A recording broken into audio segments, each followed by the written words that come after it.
بسم الله الرحمن الرحيم. إن الحمد لله نحمده ونستعينه ونستغفره ونستهديه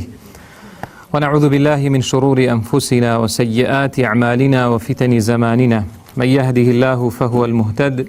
ومن يضلل فلن تجد له وليا مرشدا. أما بعد، فإن أصدق الحديث كتاب الله، وخير الهدي هدي محمد صلى الله عليه وسلم، وشر الأمور محدثاتها، وكل محدثة بدعة، وكل بدعة ضلالة، وكل ضلالة في النار. ربنا آمنا بما أنزلت واتبعنا الرسول فاكتبنا مع الشاهدين. اللهم إنا نسألك إيمانا دائما ويقينا صادقا وقلبا خاشعا ولسانا ذاكرا وعلما نافعا وعملا متقبلا، آمين. برزان برایان و خوشکان، السلام علیکم و رحمت الله و برکاته. ناونیشانی ئەو کۆڕوودانیشتنەمان بە ناونیشانی دیاردەی لاوازی ئیمان و کار و چارەسەر. دیارە باشترین شتێک بۆ ئینسان لەم تەمەنە کورتەی کە هەیەی بریتێ لە ئیمان و باوەڕ و ڕوونکردنە خوای پەروەردگار. ئەگەر مرۆڤ ڕووی لە خوا نەبێ و ئیمانی نەبێ، هەرچیەکی هەبێ لەم سەرزەویە هیچ نرخ و بەهایەکی نییە لای خوای پەروەردگار. خوای گەورە لە قورئانە زۆر بەڕوونیە فەرمێ: قل ما يعبأ بكم ربي لولا دعاؤكم. خوای گەورە فەرمی: ئەی محەممەد عەلەیهی سەڵات وسەلام پێیان بفەرموو خوای پەروەردگار هیچ نرخ و بەهایەک بۆ ئێوە دانانێ ئەگەر ڕوونەکەنە خوا، ئەگەر بەندایەتی بۆ خوای پەروەردگار نەکەن. مرۆڤ ئەگەر ئیمانی نەبوو، باوەڕی نەبوو، ڕووی نەکردە خوای پەروەردگار، خوای نەناسی لەو تەمەنەیە، ئەوە هیچ نرخ و بەهایەکی نییە. با هەرچیشی دنیایش هەبێ هەیبێ بە پێشەوانەوە. ئەگەر مرۆڤ ڕووی لە خوا بوو، باوەڕی هەبوو، مسلمان بوو، بەندایەتی ڕاستەقینەی بۆ خوا کرد، با لە ژیانیشا تووشی ناڕەحەتی و دەربەدەری و دەردەسەری و چی و ئەوانە بێ، ئەو مرۆڤە هەر خاوەن نرخ و بەهایە، وەکو پێغەمبەر عەلەیهی سەڵات وسەلام بە یەکێک لە هاوڵانی فەرموو کە بۆ خۆی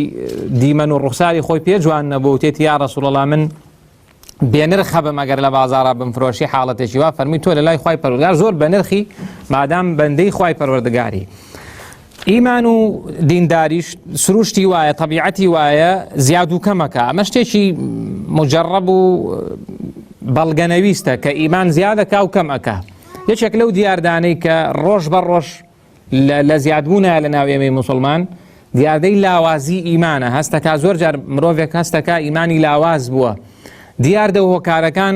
زۆر بەزەقی لە هەندێک شوێنە دەرەکەون، لە لای هەندێک خەڵکا زۆر بە ئاشکرا دەرەکەون، کەمە بەڕاستی بۆ خۆی کێشەیە ئینسانی موسڵمانە بێ ئاگدار بێ. بۆیە حەقی خۆیەتی ئێمەی موسڵمان ئەم دیاردەیە چارەسەر بکەین، نێرین بڕوا، چونکە ئەگەر ئەم دیاردەیە، ئەم لاوازی ئیمانە، ئەم گوناه و تاوانەی کە خەڵکی موسڵمان دەستی داوەتێ، هەر کەس لە ئاستی خۆیەوە بەپێی دووریەکەی لەخوا، بەپێی نزیکەکەی لە گوناه و تاوان، ئەگەر خێرا چارەسەری نەکەی، وەکو چۆن نەخۆشیەک لە کەسێکەدا زۆر جار خەڵکێکەڵێن ئەگەر تو ئەم نەخۆشیی تۆ ئەگەر دەستی نەبڕینەوە یا ئەندامێک نەبڕین تەشەناکە و هەموو ژیانە لێ تێکەدا، ئەبێ خێرا فریای خۆی کەوێ. ئەم لاوازی ئیمانیش کە زۆر بەدی ئەکرێ لە ناو کۆمەڵگەی کوردەواری خۆمانە، کە ئەسڵ وایە و خەڵکێمە موسڵمانە، بەڵام دیاردەی لاوازی ئیمان زۆر بووە. حەقی خۆیەتی ئێمەی موسڵمان پەنجە بخەینە سەر بنیرەکان و چارەسەری بۆ بدۆزینەوە. و قورئان زۆر بەڕوونی خوای پەروەردگار باسی ئەمەی کردووە،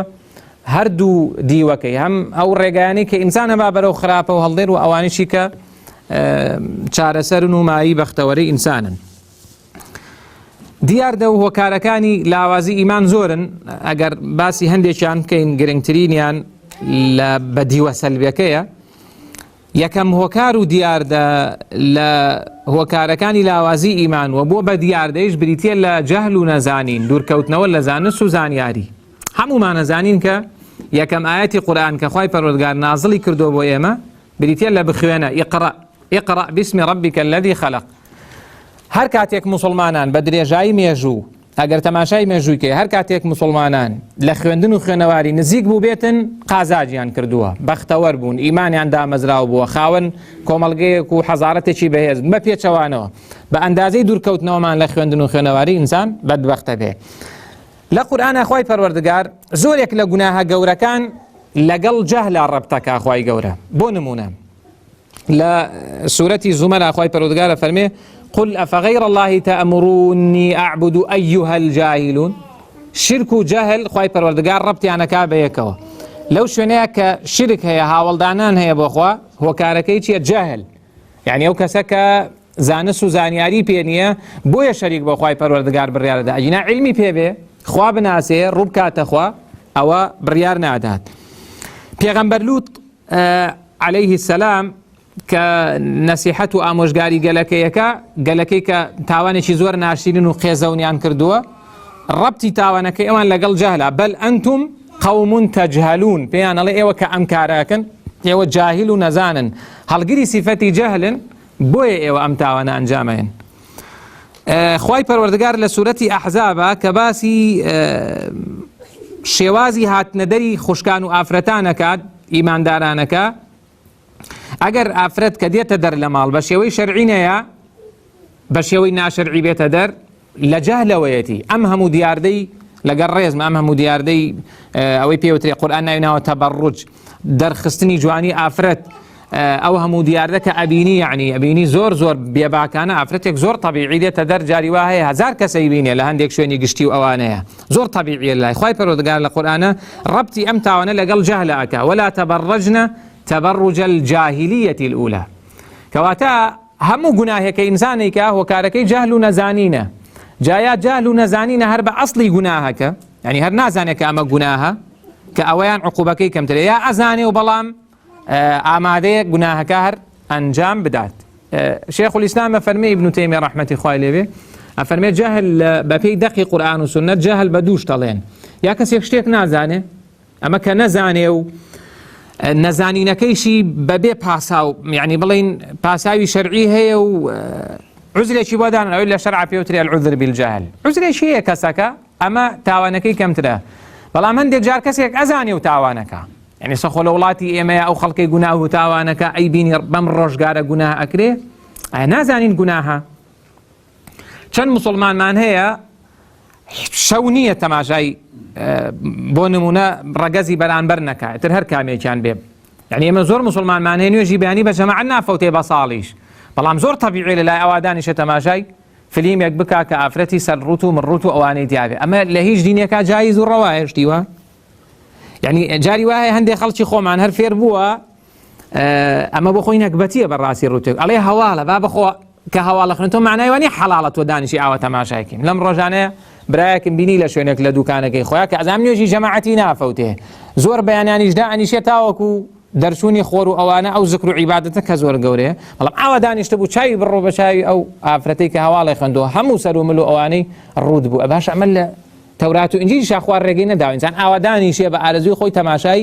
ڕەگەزی بەرامبەری بکاو بڵێ ڕەوا و جایزە بۆم. زۆر خراپە ئەمە بەڕاستی، ئەمە خۆزانی حرامە، لی بپرسە ئەوە حرامە یان حەڵاڵە؟ وەڵا لە هیچ مەذهب و دینێک کاشتی وامان نییە حەڵاڵ بێ من و تۆی بڵێن نێری نەدانیشین ئاوە بە ئارەزوی خۆمان تەماشای ئافرەتێک بکەین چاو ببڕین نەچاوی، هەر لە هیچ دینێک کاشتی وان نییە. ئەی بۆوە ئەکا ئەم کەسە جەهلە، ئەوە جەهلێکە کە علمەکەی نەیگەیانۆتە ئاستی عەمەل.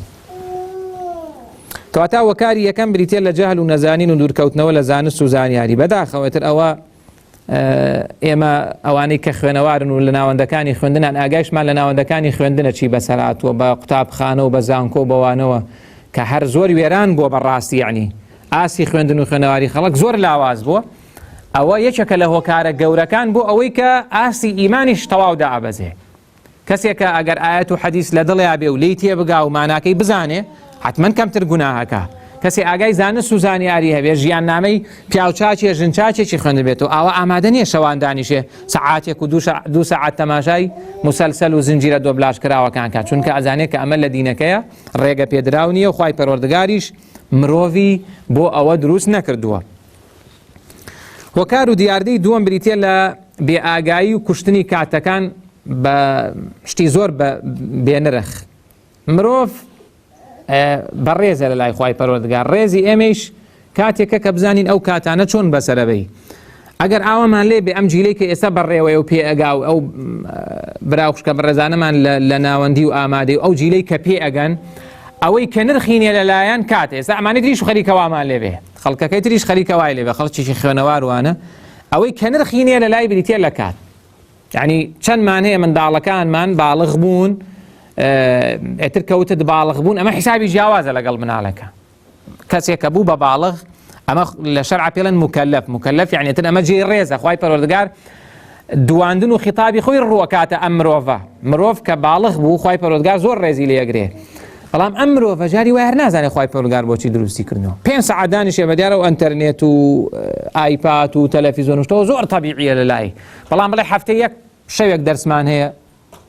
دەرسێکی قورئان و تەجویدمانێ قورئان و تەفسیرمانێ ڕەنگە ئامادە نەبێ بڵێ ڕۆژانەیەک 10 دقیقە قورئان بخوێنەوە ڕەنگە ئامادە نەبێ زۆر بە ئاسانی کاتەکان ئەکوژین و ئەیبەینە سەر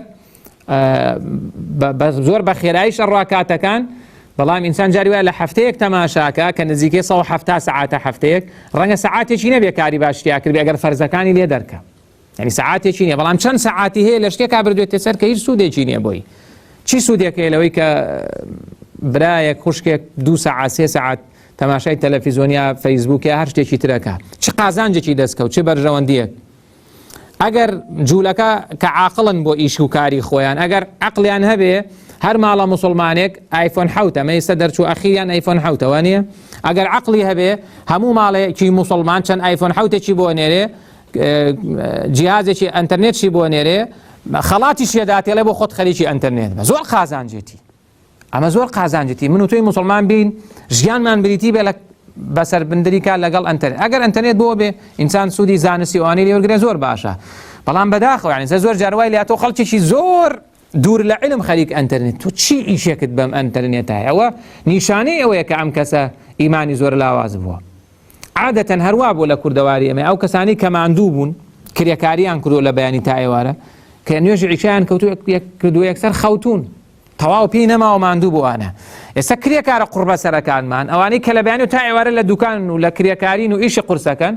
دێتەوە وڵا خەتێکم کڕیوە و ئەمە زۆر خۆشە و پێشکەوتنە و فەیسبووک و برادر و نازام چیم بۆ دێ و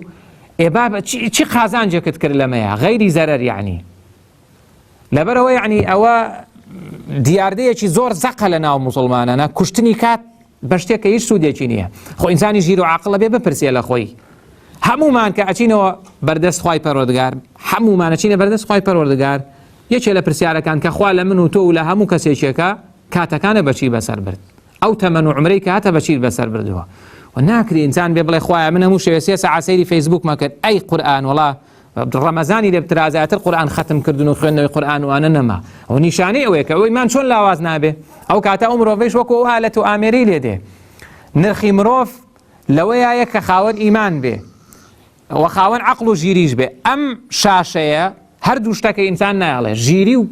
بیری نایڵن و ئیمان و دیندارەکەیشی لاواز ئەکەن هۆکاری سێیەم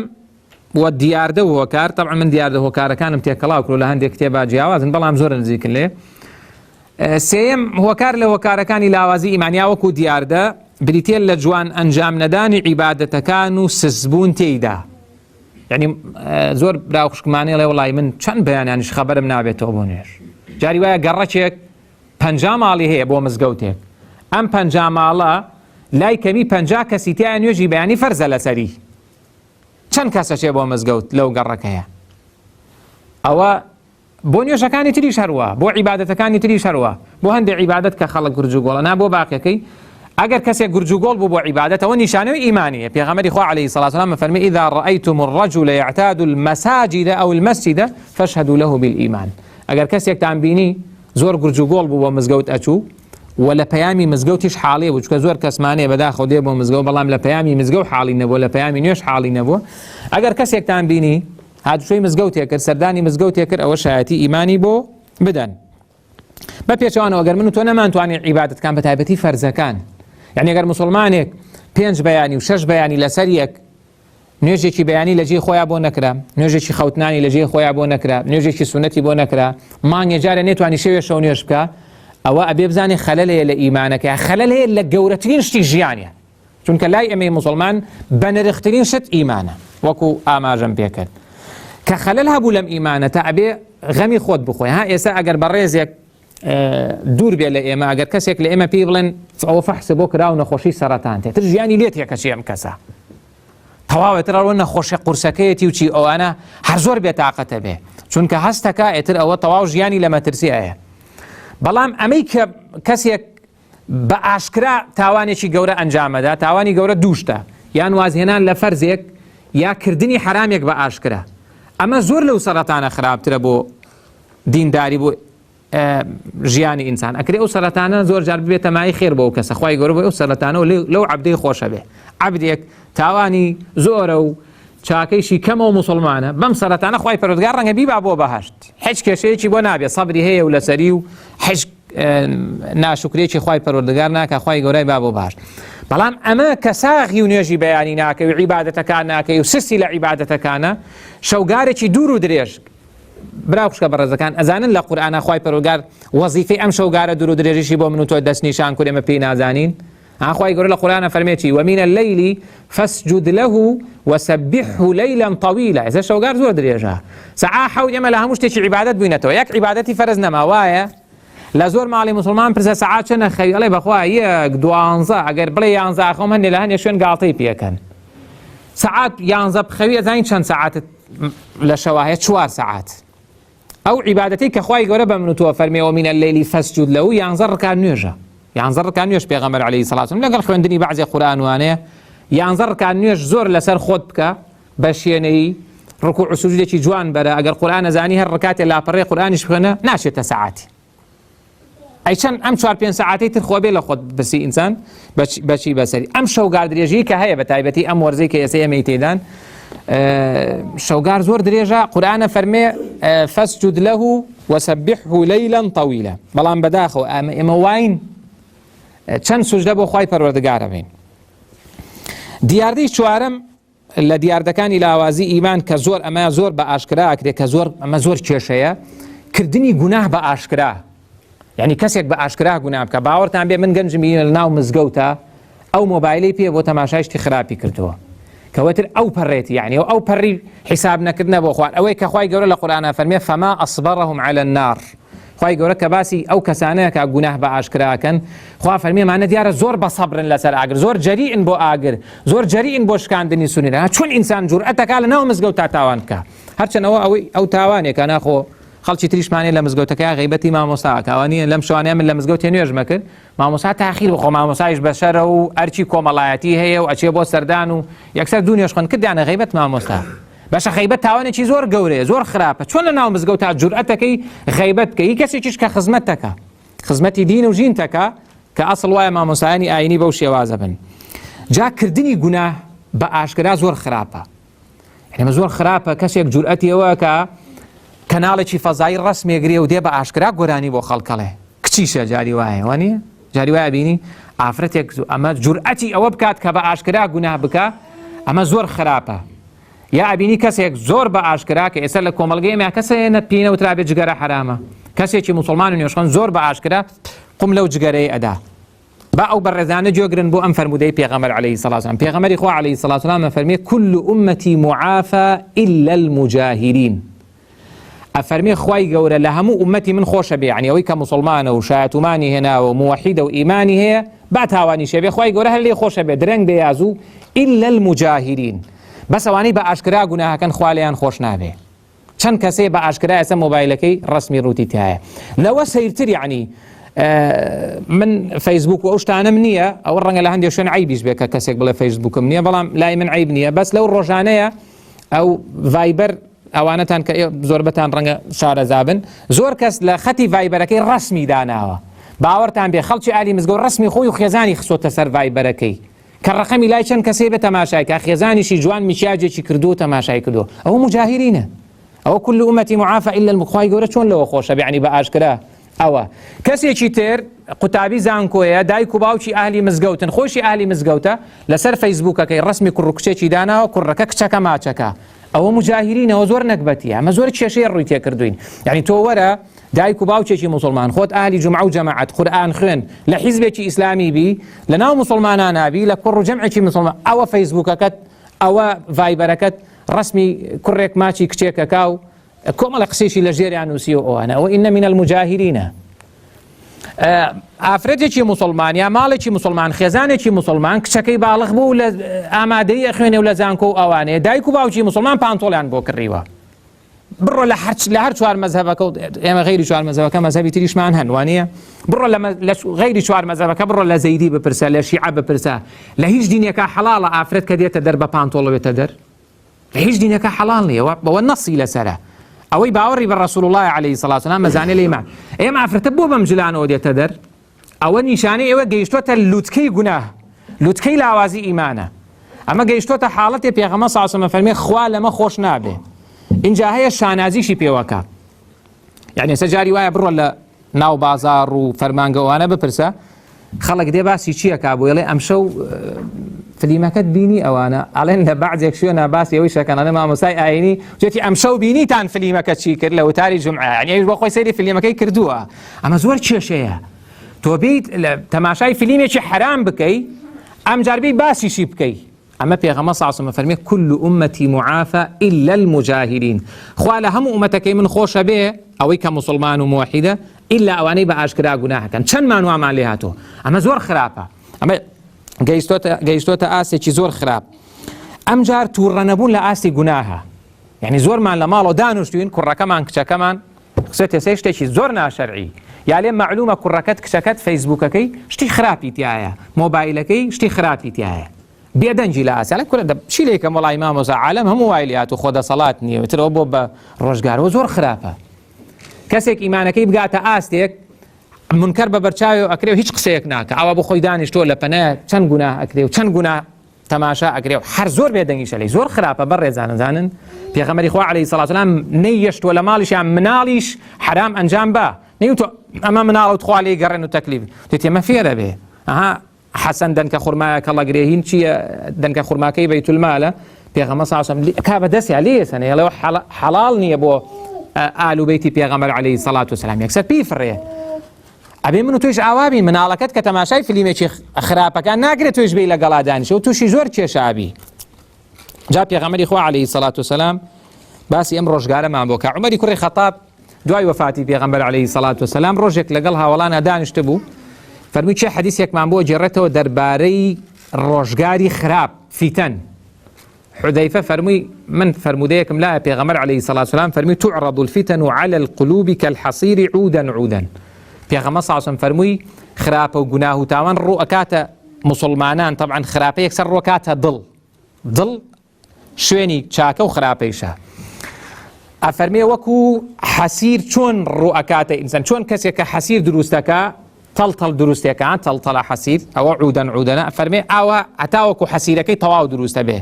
ئیمامی نەووی تەفسیرێکی تری هەیە بۆ ئەمە فەرمێ عودەن عودەن چۆن کەسێکە لەسەر حەسیر ئەخەوێ یەکسەر دوای شوێنی حەسیرەکە بە گیانەوە دیارە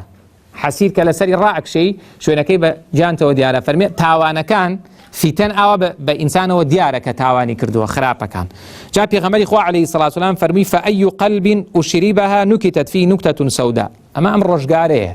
تەلەڤیزۆن فیتنەیە بازار فیتنەیە هەموو فیتنەی تایە ناشتی باشیشی تایە خۆ باسی ئەوە شتە خراپەکانەکەین خراپە زۆر بڵاو بۆتەوە وەکوتم لە ناو مزگەوتەکە دانیشتی بۆ نوێژ و عیبادەت و ئەوانە تاوانەکرێ غیبەتی مامۆساکرێ غیبەتی خەڵکی ترەکرێ ڕقی لە موسڵمانە سڵاو لە موسڵمانە ئەمانە هەموو تاوانن پێغەمبەر صلی الله علیه و فەرمی فەئەیو قەلب ئوشریبەها نوکتت فیه نوکتەة سەودا هەر کەس تووشی ئەو خراپانە بوو ئەوە دڵی نوکتەیەکی ڕەش خاڵێکی ڕەش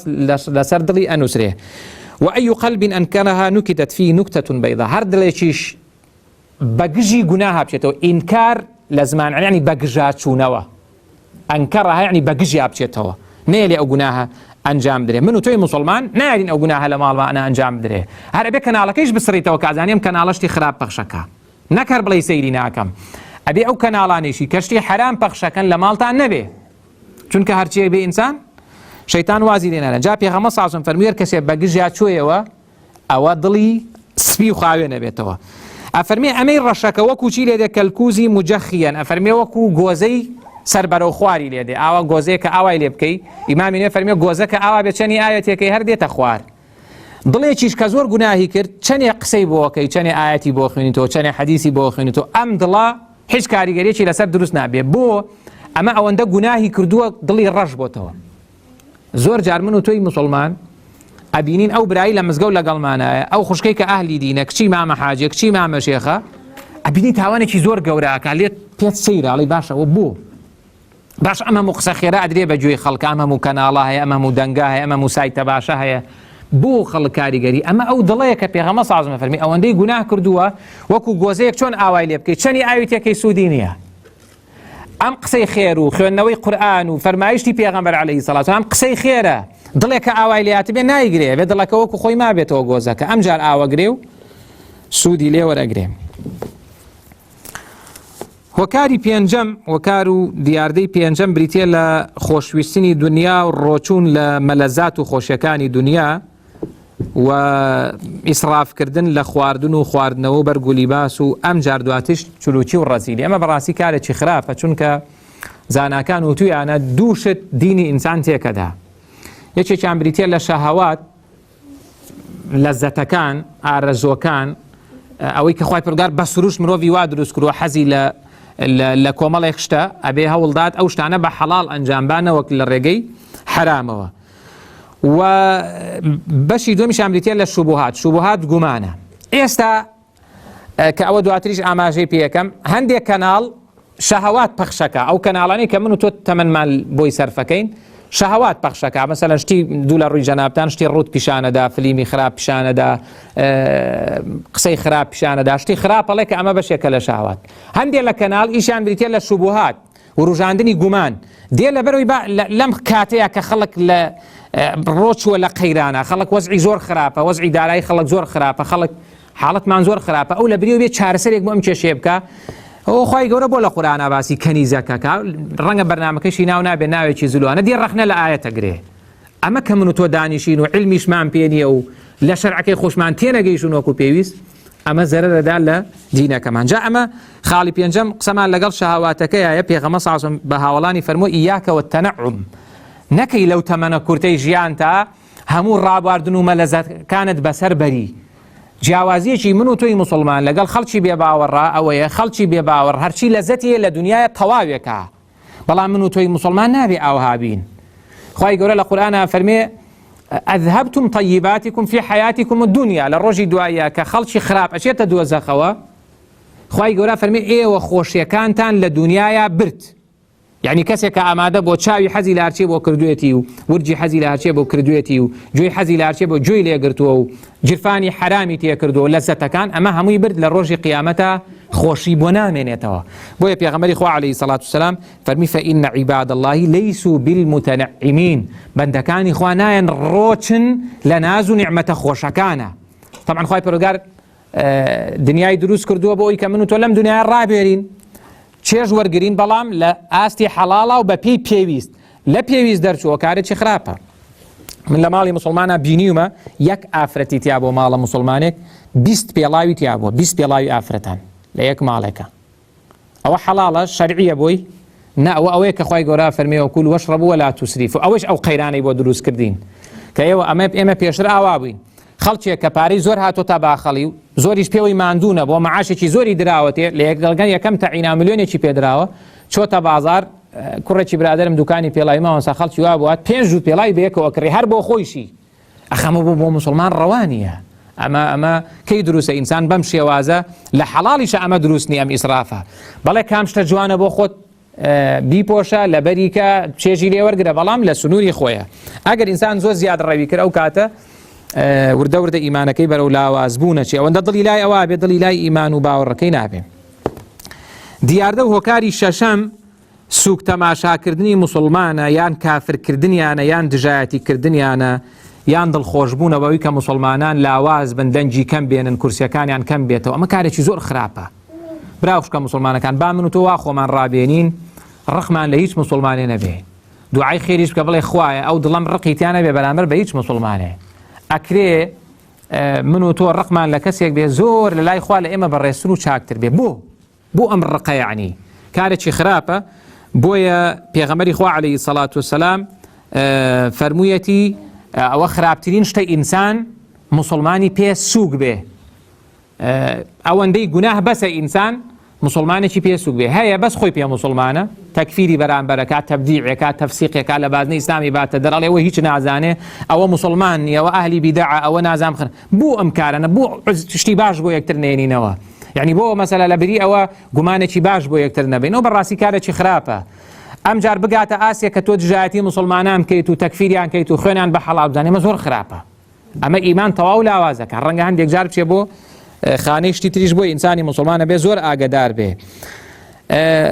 لەم خاڵەیە ڕووداوێکمان هەیە لە زمانی پێغەمبەر عەلەیهی سەڵات وسەلام چەند حاڵەتێکی زۆر کەمی زینا ڕوویداوەیەکێک لەو حاڵەتانە کە دواتر بۆ ئەم خاڵەی ئەماشی بیستوتانە سەحابەیەک بە ناوی ماعزی کوڕی مالیک و ئەم ماعیز ناوە پیاوێکی زۆر ساڵح بێ، پیاوێکی زۆر مسلمانە بێ، ڕۆژێک شەیتان زەفەری پێبا و تووشی هەڵەیەکی گەورە بێ، تووشی زینا بێ لەگەڵ ڕێزما بۆ مولایەک. ئەم کەسە کە تووشی زینا بێ دواتر هەراسانە بێ، ژیانی لێ تێکەچێت. چەند جارێک دێ بۆ لای پێغەمبەر عەلەیهی سەڵات وسەلام، پێغەمبەر سەڵات وسەلام زۆر مەبەستی بووە کە حەدەکان جێبەجێ نەکا. پێی فەرموو بڕۆ تەوبە بکە خوای گەورە لێت خۆشە بێ. ئەو هەر هاتەوە بۆ ڕۆژی دوایی، چەند جارێک هاتەوە یا ڕەسوول الله ئەقیم عەلەیە حەد الله ئەن ئەقیم عەلەیە الحەد، حەدی خوان بەسەرە جێبەجێکە. پێغەمبەر عەلەیهی سەڵات وسەلام پرسیاری لە خزم و کەسی کرد ئەم کەسە شێت نییە؟ وتیان نەخێر. سەحابەیەکی هەڵسان فەرمی بڕۆ بۆنی دەمی کە بزانم سەرخۆش نییە ئەو قساناکە، فەرمووی نەخێر عیبی نییە، فەرمی بیبەن ڕەجمیکەن. ڕەجمیان کرد، تەوبەیەکی کرد و دواتر ناشیان. دوای چەند ڕۆژێک پێغەمبەر عەلەیهی سەڵات وسەلام بەوەیان ڕەت بوو لەگەڵ کۆمەڵێک لە هاوڵانە، گوێی لە دوو کەس بوو لە هاوڵان، یەکێکیان بەوی تری ئەوەت ئەو قەبرەت بینیوە ئەوە خوا سەتری کرد کەچی سەتری خوای پەروەردگاری هەڵماڵی، یعنی پێی ڕازی نەبوو تا وەکو سەگ ڕەجمیان کرد. ئەم قسەی پێوت ئەوە بە سەحابەیە. پێغەمبەر عەلەیهی سەڵات وسەلام گوێی لە قسەکە بوو، زۆری پێ ناخۆش، بەڵام هیچی نەبوو لەوێ. دوای تۆزێک ڕۆیشتن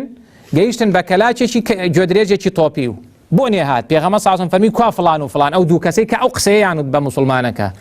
وتیان بەڵێ یا ڕەسوول الله لە خزمەتان، فەرمووی دابەزن لەو کەلاشی ئەو گوێدرێژە بخۆن. یا ڕەسوول الله چۆن شتی وابێ هەر بە بۆگەنیەکەی ئینسان ناوێرێ بە دەوریا بچێت، چۆن ئەخورێ؟ پێغەمبەر سەڵات وسەلام فەرمووی ئەوەتان بخوادا لەو قسەیەتان زۆر باشتر بوو. توایسە چەند مسلمان هەیە هەر لە کۆڕی جەماعیشا غەیبەتی مسلمانانەکە و قسە بە مسلمانان و شکاندنی مسلمانان و تەبدیعکردنیان و تەفسیقکردنیان و تا گەیشتێت حاڵەتێکە ئەیبینین مسلمانان خوێنی یەکتریش ئەڕێژن. مەکارێکی زۆر خراپە. ئەمە لە نەتیجەی چیەوە ڕووەدا؟ لە نەتیجەی لاوازی باوەڕەوە ڕووەدا. ئەو مسلمانی تۆ قسەی پێەکەی ئەگەر زینایشی کردبێ، ئەگەر تاوانەکەی گەشتبێتە تاوانێکی زۆر گەورە و ئاشکرا، ئەوە پلەکەیەتی لای خوای پەروەردگار. ئەگەر قسەی پێ ئەڵەی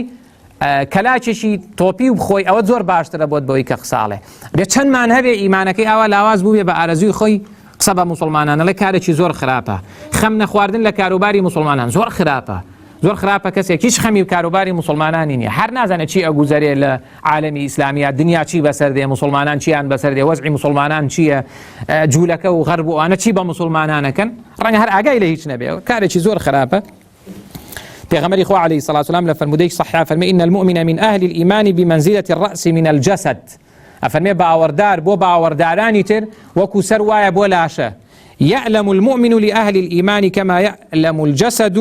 لما في الرأس. رواه أحمد وصححه الألباني. پیغمبر صلی الله علیه و فرمی چون انسان اگر سری یشا همو جانی یشه، ئیمانداریش کە ئەبینی ئیماندارێک لە ناڕەحەتی ئەبێ ئاوا بێ بۆی، نەکبێ دانیشی قسەی پێ بکا بڵێ غەڵەتی خۆیان بوو هیچیان نەزانی. ئەخە تۆ چۆن لێرەوە حکومەدەی بەسەر وڵاتێکا کە لە قاڕەیەکی ترایە؟ جاری ئەمە مسلمانێک کە بینی لە قاڕەیەکی ترایە تووشی شکستە بێ، ئەم لێرەوە هەزار ڕەخنەی لێگرێ لێ نەیانزانی، هەڵەی خۆیان بوو لە بری عوزرێکیان بۆ بێنێتەوە، بۆ عوزرێکی بۆ نایانیتەوە.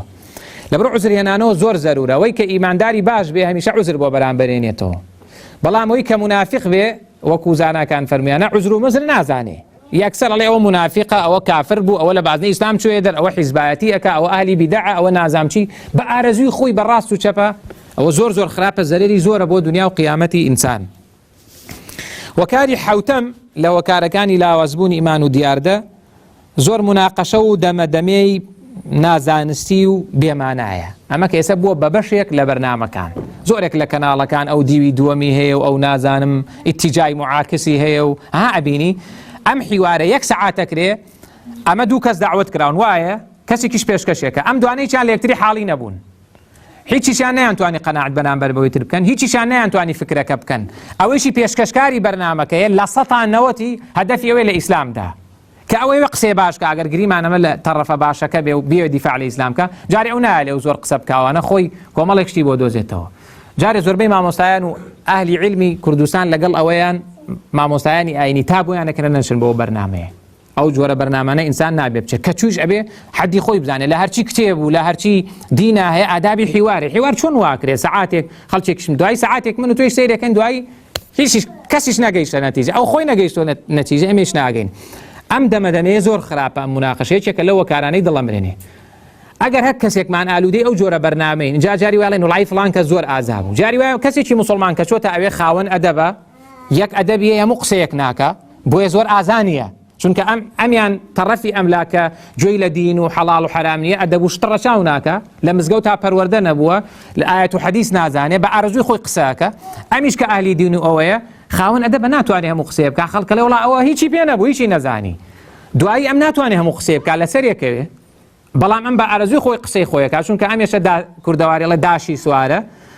بۆیە ئەلەم حاڵەتانەیە ئینسانە بێ زۆر ئاگدار بێت تەماشاکردنی ئەم بەرنامانە هیچ سوودێکی نییە و کارێکی زۆر خراپە پێغەمبەری خوا عەلەیهی سەڵات وسەلام فەرموویەتی ما ضل قوم بعد هدى كانوا عليه إلا أوتوا الجدل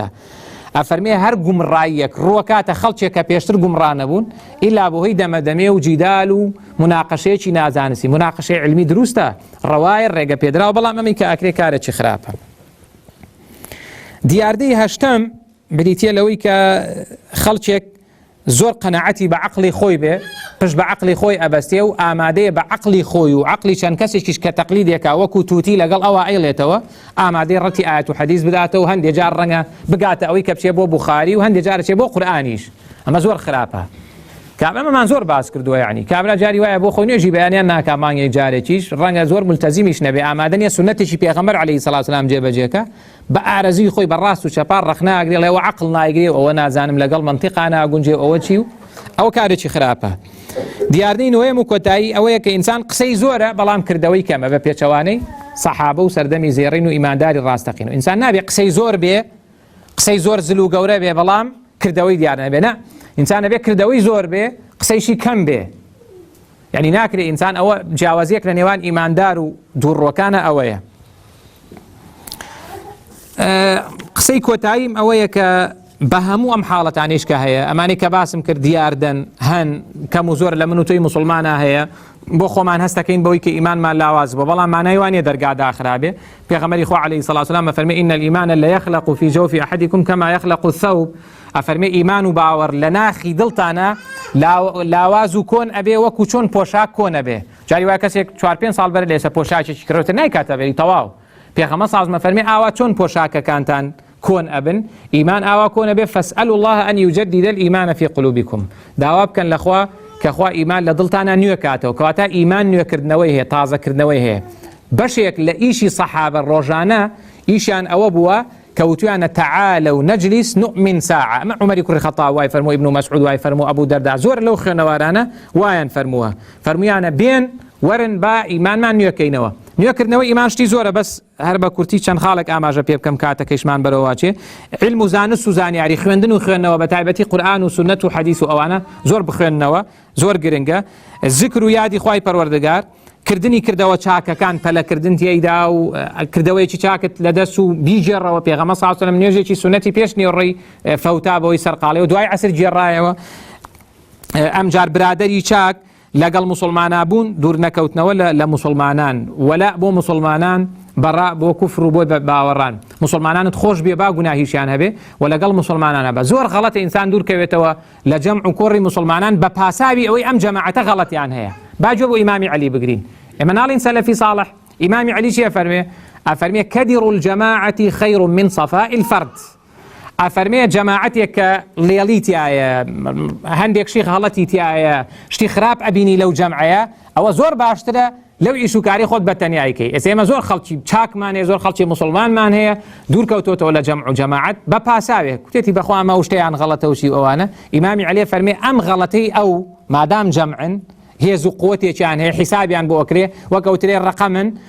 ئەمە زۆر باشترە لەوەی کە تۆ بە تەنیا ئیش و کار بکەیت بۆی ئەمە زۆر جار شەیتان ئەمە بۆ ئینسان دروستەکە جا ئەمە خەڵکی خراپ ئەیڵێ کە جەمع و جەماعەت دروست نییە خەڵکیش کە دیارە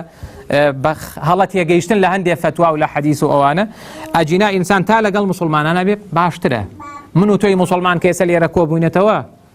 شتێکمان کرد کە خراپ بێ، شتێکمان وت کە هەڵە بێ، شتێک ئەنجامە درێ لەم شوێنەیە هەڵە بێ، نا شتێکی غەیری شتی باش و ئاەت و حەدیث و شەرع و شتی باش کە بەرژەوەندی دین و ژینمانی تێدایە شتێکی ترمان نەبیستەوە نەبینیوە کە ئەمە هەر لە مناڵیەوە لەگەڵ ئەو جەمعانەیە گەورە بووین و پێی ئەزانینەوە لەبەرەوە زۆر هەڵەیە ئینسان ڕەخنە لە مسلمانان بگرێ و خۆشی هەمان هەڵەی هەبێ. ئەمە بەڕاستی کارێکی زۆر خراپە، ئینسانی مسلمان پێویستە ئاگادار بێ. ئەم بابەتە قسە زۆر هەڵەگرێ، بەڵام ئەوە وەکو زانایان وتیانەوە جولەکەیەتی، یعنی ئەوە ئەساس و ناوەڕۆکی بابەتەکەیە. کورت و پوختەوەیە کە من و تۆی مسلمان لەو ڕۆژگارەیە زۆر زۆر زەرورە ئاگداری ئیمانی خۆمان و خەڵک و دەوروبەرمان بین و دوعا بکەین خوای پەروەردگار ئیمانمان سەلامەت کە ئەو شتێک کە بەرژەوەندی من و تۆی مسلمانی، من باسی بەرژەوەندی ناکەین هەموو کاتێک، بەرژەوەندی ئینسان لەوەیە کە ئیمانی هەبێ. ئەگەر ئینسان ئیمانی نەبوو، ئیمانێکی باشی نەبوو، نە لە دنیاە نە لە دوا ڕۆژە هیچ بەرژەوەندیەکی نییە و هیچ نرخ و بەهایەکی نییە. خوای پەروەردگار ئیمان و منی ئێوەش سەلامەت کە، خوای پەروەردگار عاقبەت خێرمان کە، خوای پەروەردگار لە دایک و باوکمان خۆش بێ، لە مامۆستا بەڕێزەکانمان لەو براوخشکانی لێرە کۆبوونەتەوە لە خۆمان لە دایکمان لە بابمان لە کەس و کارمان، خوای پەروەردگار عاقبەت خێرمان کە، خوای پەروەردگار بە بەهەشتی بەرین شادمان کە، خوای پەروەردگار یارمەتیمان بدا کە خاوەن ئیمان و بیر و باوەڕێکی دامەزراوە بین، خوای پەروەردگار بمان پارێزی لە گوناه و تاوان خۆمان و کەس و کارمان، خوای پەروەردگار وڵاتی ئێمە خاوێن کەیتەوە لە خراپە و خراپەکاری، هەر کەسێک نیەتی چاکە بەو خاک و وڵاتی ئێمە خوای پەروەردگار چاچی بۆ بکە، هەر کەسێک نیەتی خراپە هەواڵەی تۆی دەکەین، خوای پەروەردگار عاقبەتمان بەخێر بجێڕی، ئەو قەیران و کێشە و گرفتەی ڕووی کردوتە وڵاتمان، خوای پەروەردگار یارمەتیمان بدەیت کە بە باشترین شێوەتەی پەڕێنین. وصلى الله على محمد وعلى آله وصحبه أجمعين، والسلام عليكم ورحمة الله وبركاته.